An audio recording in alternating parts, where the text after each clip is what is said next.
Bienvenue à cette revue des marchés boursiers Cachemire du jeudi 16 janvier 2025.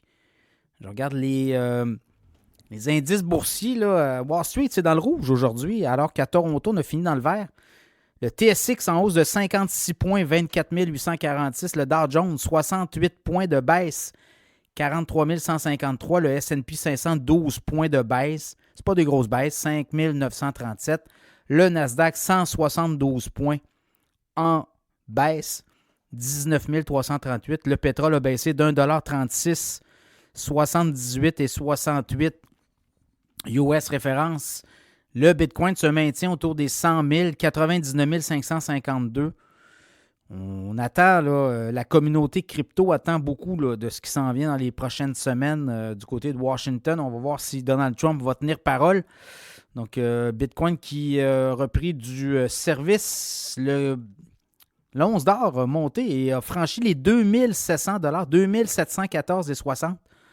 Une hausse de 17,70 $ US aujourd'hui. Ce qui se passe, là, je regarde.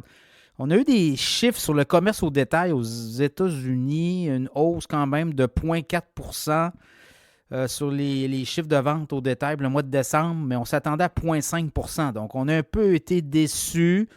L'autre chose, on est très attentiste actuellement sur les mesures que Donald Trump va annoncer sur les tarifs.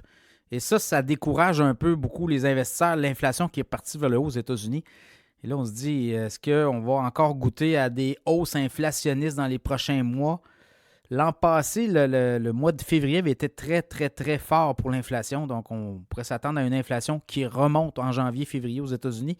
Ça va être à suivre, ça aussi. Donc, je regarde, les technos sont tout fait ramassés. Tesla a perdu 3,3 %. Dans la foulée, Alphabet, Amazon, Nvidia, Microsoft, Meta, tout le monde a descendu.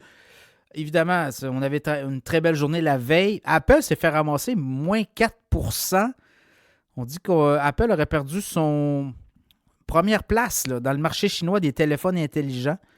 Donc, il y a des concurrents, Huawei notamment, et Vivo, qui auraient pris la place, en fait, Huawei 16 %, Vivo 17 % et 15 % en 2004 pour Apple du côté des téléphones, les ventes de téléphones, les parts de marché, si on veut, le marché.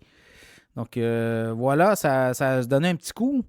Pour le reste, écoutez, les banques, on a eu des résultats de banque. J'en ai parlé ce matin dans le segment en avant-marché. Et pour Banque America, le titre a baissé quand même des commissions très importantes là, sur le marché de courtage. Morgan Stanley a monté de 4 % aujourd'hui. United Health s'est fait ramasser aussi de 6 %. Prévision moins intéressante. En tout cas, chiffre d'affaires en baisse par rapport à ce qui avait été attendu des analystes. Donc voilà, c'est un peu ça. Demain, dernière journée de la semaine, est-ce qu'on aura un vert, un jaune-orange, un rouge? Évidemment, Trump qui arrive, le train Trump, lundi, tout le monde, on va attendre. On va voir qu'est-ce qui va sortir de ces annonces. Et par la suite, ça va être secteur par secteur. On va voir lequel pourrait être affecté plus que d'autres. Voilà, demain, on a d'autres données là, sur l'économie américaine.